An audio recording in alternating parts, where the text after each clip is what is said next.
स्वागत है आप सभी का आपके अपने YouTube चैनल गौरव आर्ट्स क्लासेस पे।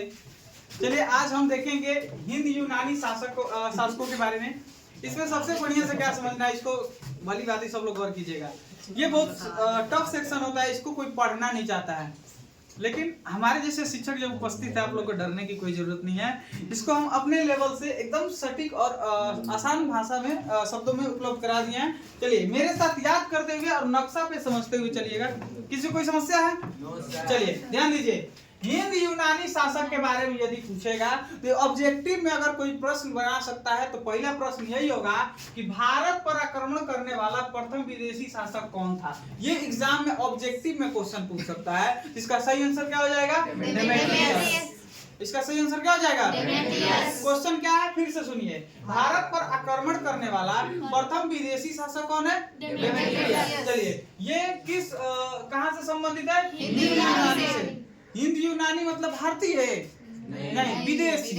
ठीक है, यूनान अलग देश है और हिंद में भारत में जो यूनानी आए हैं उनके बारे में बातें हो रही है। चलिए, और जो ये डेमेट्रियस था इसने पंजाब का एक बड़ा भाग को जीता था।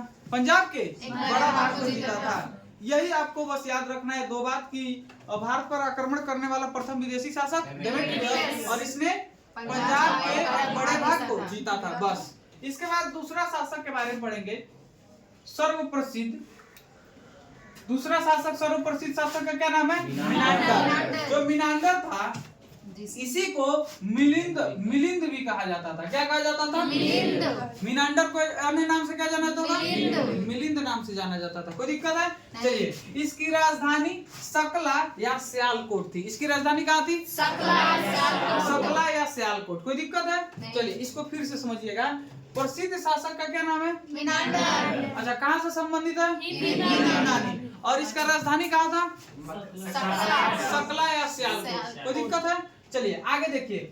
इसका जो साम्राज्य था ना वो कहाँ कहाँ तक फैला हुआ था, या साम्राज्य विस्तार के बारे में देखें तो देख लीजिएगा। इसका साम्राज्य विस्तार कहाँ था? अफगानिस्तान, काठियावाड़, पंजाब, सिंध, राजपूताना तथा मथुरा तक इसका साम्राज्य फैला हुआ था। कोई दिक्कत है? चलिए ध्यान से समझिए। ये हम जो नाम बताए हैं इसको आप लोग नक्शा पे अच्छे से समझिए। चलिए यहाँ पे ध्यान दीजिए। तो यहाँ पे उसमें से कौन सा जगह आ जाएगा? अफगान आ जाएगा। अफगान आएगा। यहाँ पे हम बताए हैं राजस्थान में कुछ कुछ राजपूताना भी आ जाता है, लेकिन खास करके वो महाराष्ट्र वाला एरिया में देख रहे हैं। इधर पंजाब आ जाएगा, सिंध भी आ जाएगा, गुजरात है उसमें, काठियावाड़। चलिए बढ़िया है। और इधर और कौन सा? मथुरा है। मतलब ऑल ओवर हम इतना समझ सकते हैं कि ये वाला क्षेत्र पे किसका शासन हो गया था? हिंद यूनानियों का शासन हो गया था। चलिए, नागसेन को नागा अर्जुन को ही नागसेन कहा जाता है।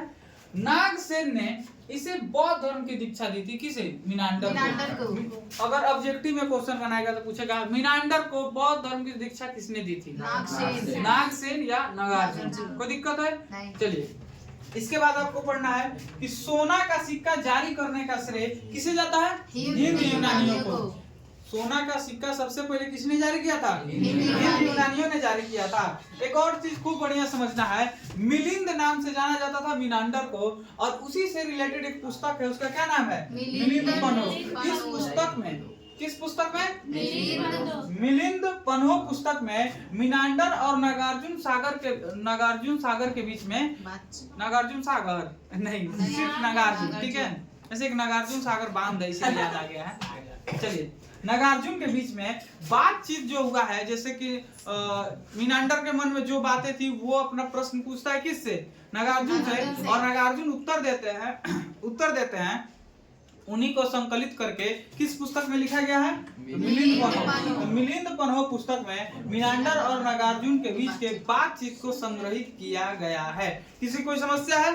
चलिए तब तक के लिए आप लोग नोट कर लीजिए हिंद यूनानी के बारे में, फिर अगला शुरू करते हैं।